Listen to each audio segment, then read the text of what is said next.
Hey guys, welcome back to the channel. In today's video, I'm going to give you my top 5 tips with the Tonal Master Pro.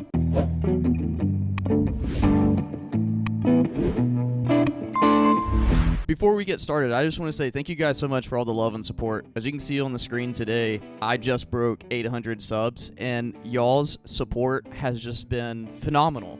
Thank you guys so much. Seriously, I really appreciate it.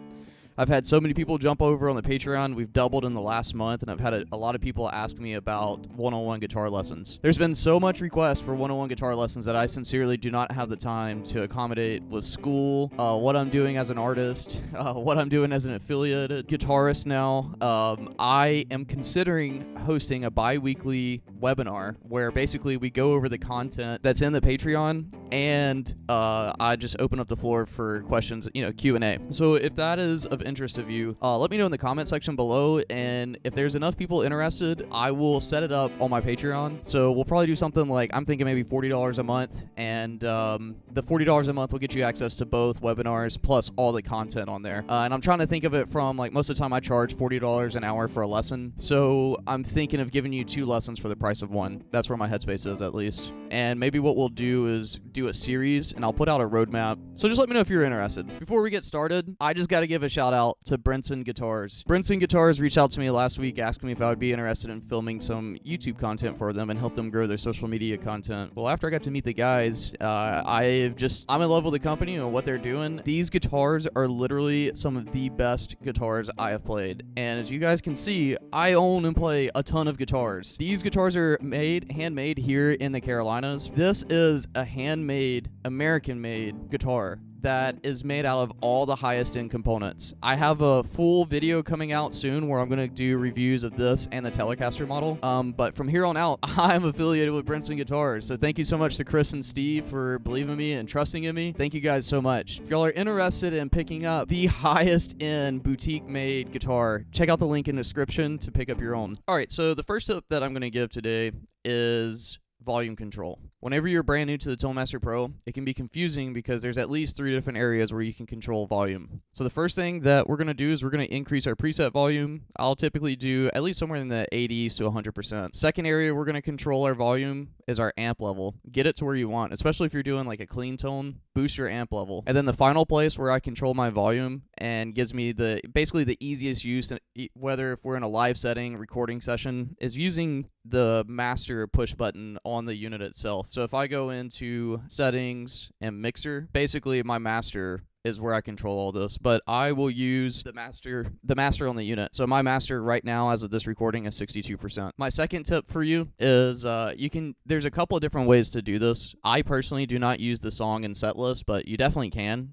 if that's your preferred workflow. But what I end up doing is I will go through and select all of my favorite rigs, and then I'll change the preset view. So instead of having it from here where all presets, once I have them favorited, I'll click favorites, and then I'll choose my whatever rig I'm on. And I guess what you can't see on the board, if I am outside of the foot switch mode, I can see all of my favorites and I can switch quickly between them. The other caveat is that you could do a song list or a set list. That can just be a little much. That's extra work when all you got to do is hit favorites. My third tip for you is just to choose one amp and master it. Imagine that you didn't have the Tonal Master Pro and all you had was one analog amp. For me, the amp that I've used forever is a deluxe reverb. I have a 1965 deluxe reverb in my room right now, and it is the amp that I have the most amount of time with, that I understand how to really dial it in. If you understand how to dial in an amp, all the other amps make more sense. But anytime I make like one of these videos, I typically try to spend a little bit of time with the amp prior to making a video, just so I understand what I'm actually looking at and how to get the best sounds out of it. So consider doing that. Just pick one amp,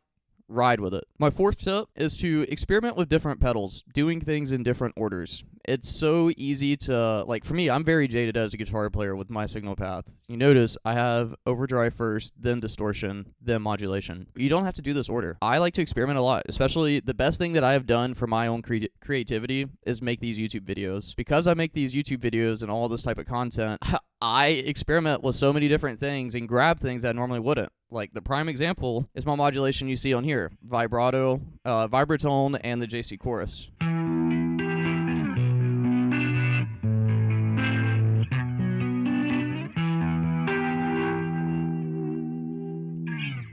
this is something that I normally wouldn't gravitate towards, but here we are. According to my analytics, about 80% of you guys are not subscribed. Listen, go ahead, touch that subscribe button, touch the like button. Nothing's going to hurt you, and all it does is help me out. So please consider doing that and helping me grow my channel. If you're interested in studying guitar and music theory with me and really understanding the language of music, please consider checking out my Patreon. It's $5 a month. You get access to over 96 different guitar articles, plus an ebook that I wrote. It's called Guitar Theory for Songwriters. All right, my last tip for you is probably the most important tip. This is how you're going to make your amp sound realistic in comparison to the actual tube amp. Click on your amp, go into your impulse response or your cab, and the number one thing you want to do, notice I left it blank here so we could do it together. Take this 20K hertz high cut, drop it down to about anywhere from, you can experiment with your own guitar. If I need to cut, if I have like a Strat or something that's very trebly, I'll cut down to 7.5 and then I'll cut up to 9 hertz. But typically I try to stay in like the 8 to the 8.5 range. On the low end, 80 is about my go-to. If in a room, if it's a little bit too boomy, I'll cut up to about 120 hertz. But again, use your ears. The other thing is play around with microphones. A lot of people don't think about the cab and the impulse response. This whole section, think of it as your IR, your impulse response. Honest to God, the microphone and microphone placement is just as important as the amp head.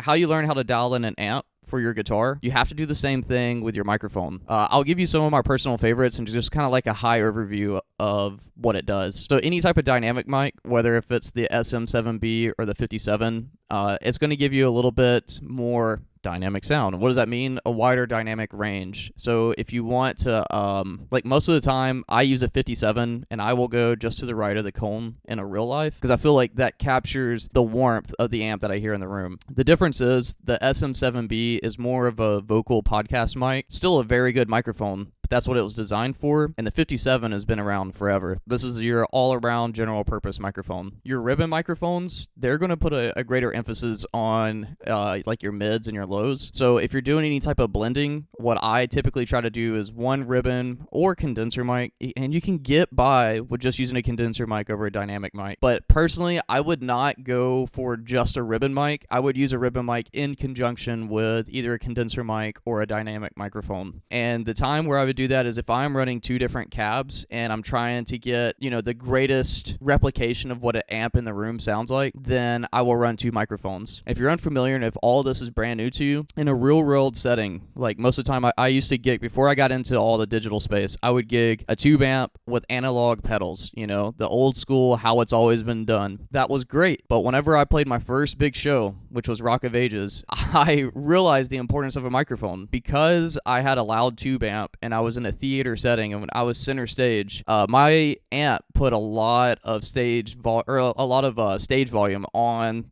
the stage, and the audio engineers are like, hey man, we gotta figure out something because I am picking up your amp and vocal mics, so you're just like killing everything basically. So what we had to do is turn my amp away from stage, and this is when I realized, man, wherever I put the microphone, it drastically changes the tone that I'm used to using. Now in the modeler space, we kind of take this for granted, but if you have never messed with this in the real world settings, this might be Greek to you basically. So some of my favorite places to put a microphone is really the cap edge, sometimes the cone itself, and I like to try to stay about a half-inch away. In a real-world setting, you'll never really see me put it directly on. I say this as if it is the rule. Again, use your ears. This dynamic microphone, if you're using the SM7B, I find it sounds better pulled back a little bit further. If I'm using a 57, which is this microphone I'm talking to, then I will put it a lot closer, about a half-inch away. Again, these are my personal biases, and these are my favorite things that I do. Experiment. And I guess that's tip number 6. Experiment with all this stuff. Use me and other content creators who are showing you how to do this stuff as, kind of like the foundational knowledge that you're building up. But the most important knowledge you can really build up is your own experience. So take this, experiment with it, replicate exactly what you see in these videos, hear how I put things together and how it sounds to your ears. Once you go through and follow any of my tutorials, what I really want you to do is start tweaking it for your guitar and say, well, what happens if I put the bass at 10 and the treble down at 1? How does that sound? Okay, well, what does it sound like when I do the opposite? So my bass is at 1 and my treble's at 10. By doing these two extremes, and you that's basically how I dial anything in. If I, like, let's just say I go into this tremolo pedal. If I really want to know what it's going to do, then I'm not going to just take my drive and leave it here and maybe change this to here. No, I'm going to go to one extreme to the other extreme. Once I hear the two extremes, now I'm able to dial that in to where I like. Do that with every parameter on every pedal and amp. And that is how you can really learn. Like, don't pull out the manual. Use your ears. The ears are so important. The more you use them, the more articulate you'll be able to hear subtle differences, and the better your ears will get dialed in. All right, y'all. Well, that's going to conclude today's video. Not a typical tutorial that I've been putting out, but I really felt the need to put out like a top 5 or top 6 tips to really help you dial in any tone of your choice. It's been, man, 2023 has just been a wonderful year. Thank you guys so much. Seriously, you guys know I'm big on an attitude of gratitude, and I'm just so grateful for all the support and the love that you guys have shown me in the comment section and on all my different contents. I've gotten so many personal messages saying thank you for making these videos. Man, I just don't take that lightly. Thank you guys so much for really picking up what I'm putting down and helping me out and helping me grow the channel and really making this, you know, a viable business option. So thank you guys so much. I really do appreciate all the love and the support. Again, if you're interested in studying with me, please consider check out my Patreon. If you're interested in the guitar webinars, let me know. I don't know. I feel like I haven't met a lot of y'all, but I know a lot of y'all, so I feel like the interest will be there, but I'm very much looking forward to reading some of the feedback. Thank you to Chris, Brinson, and Brinson Guitars for really making this partnership happen. I'm really looking forward to growing with this company and helping them grow. So if you're interested, check them out. If something catches your eye, and especially if you're a Patreon member, reach out to me. I can work with you and get you a really good deal on getting you the highest made instrument made here in the United States, homegrown in South Carolina. I will have a couple of videos coming out about these guitars and the factory, so stand by for that. And with that, I'll see you guys in the next video.